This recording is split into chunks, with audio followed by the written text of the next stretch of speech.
Welcome to Daily.Kolams. இன்றைக்கி நம்மளுக்கு rose milk syrup எப்படி பண்ணலான்னு சொல்லி பார்க்கலாம். இதுக்கு ஃபியூ ஐட்டம்ஸ் தான் தேவைப்படும்.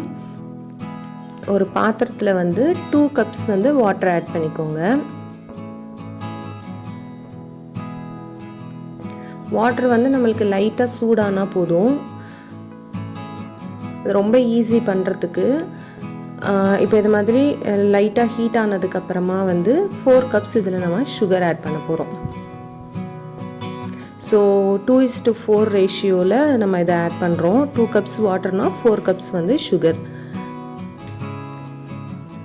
இப்போ நான் இதில் 4 கப்ஸ் சுகர் ஆட் பண்ணியிருக்கேன். இப்போ சுகர் நம்மளுக்கு லைட்டாக டிசால்வ் ஆனால் போதும். எந்த ஸ்டேட்டும் அது வரணும்னு அவசியம் கிடையாது. ஜஸ்ட்டு அதை ஸ்டவ் ஆனில் வச்சுக்கோங்க.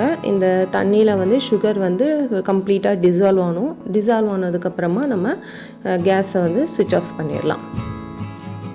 ஸோ ஒரு 2 to 3 மினிட்ஸில் சுகர் ஃபுல்லாக நம்மளுக்கு கரைஞ்சிரும். இப்போ இது 2 to 3 மினிட்ஸ் கழித்து நம்ம பார்க்கலாம். இது பண்ணதுக்கப்புறமா ஸ்விட்ச் ஆஃப் பண்ணிவிட்டு நம்ம இதை வடிகட்டணும்.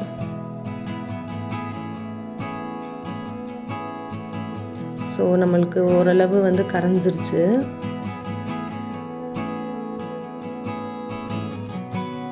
இப்போ நான் கம்ப்ளீட்டாக கரைஞ்சதுக்கப்புறமா நான் இதை கம்ப்ளீட்டாக கூல் பண்ணி வச்சுருக்கேன். இது நல்லா சூடு ஆறுனதுக்கப்புறமா சுகரில் டஸ்ட் இருக்குன்றதுனால இதை நம்ம வடிகட்டிக்கலாம்.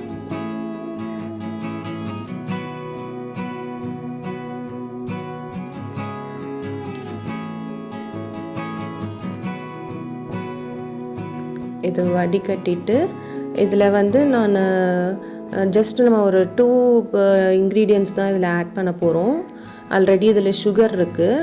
நான் இதில் ரோஸ் ஒயிட் எசன்ஸ் ஒரு 1 டீஸ்பூன் ஆட் பண்ணுறேன். அதுக்கப்புறமா ராஸ்பெரி கலர்னு நீங்கள் ஷாப்ஸில் கேட்டால் கிடைக்கும், இல்லை ரோஸ் மில்க் கலர் கேட்டால் கிடைக்கும். அது ஒரு 1/4 டீஸ்பூன் இது இதோட கலந்துக்கிறேன். அந்த ஒயிட் எசன்ஸ் ரோஸ் மில்க் ஃப்ளேவருக்கு அண்ட் அந்த கலர் ஆப்வியஸ்லி நம்மளோட ரோஸ் மில்க் கலருக்காக. ஸோ இது இந்த கன்சிஸ்டன்சியில் இருக்கணும். ஜஸ்ட்டு சுகர் நம்மளுக்கு கரைஞ்சா போதும். இந்த கன்சிஸ்டன்சியில் இருக்கணும். நீங்கள் ஒரு ட்ரையான பாட்டிலில் இதை போட்டு ஸ்டோர் பண்ணி வச்சுக்கோங்க. இப்போ இதை நம்ம எப்படி கலக்கணும்னா கிளாஸில் ஒரு 1/4 கிளாஸ் இந்த சிரப் ஊற்றிக்கோங்க. இதில் பார்த்திங்கன்னா நான் உங்களுக்கு வேணும்னா நீங்கள் இன்னும் கொஞ்சம் கூட ஆட் பண்ணிக்கலாம். 1/4 கப் அந்த சிரப் எசன்ஸ் ஆட் பண்ணிவிட்டு 3/4 கப் மில்க் நல்லா ஃபுல் ஃபேட் மில்காக யூஸ் பண்ணிக்கோங்க. அப்போ இன்னும் நல்லா டேஸ்ட்டு நல்லாயிருக்கும், நல்லா திக்காகவும் இருக்கும் உங்களுக்கு. ஸோ நம்மளுடைய ரோஸ் மில்க் ரெடி ஆயிடுச்சு. ஆல்ரெடி நம்ம இதில் சுகர் இருக்குன்றதுனால வேறு எதுவுமே நம்ம ஆட் பண்ண வேண்டாம். இப்போ கெஸ்ட்டு வராங்கன்னா ஜஸ்ட்டு நம்ம ஆப்வியஸ்லி மில்க் இருக்கும் நம்மளுக்கு வீட்டில். நீங்கள் இந்த எசன்ஸை ஊற்றிட்டு மில்க் ஆட் பண்ணி நம்ம கொடுத்து சர்வ் பண்ணிடலாம். ஸோ நம்மளுடைய rose milk ready. Thanks for வாட்சிங்.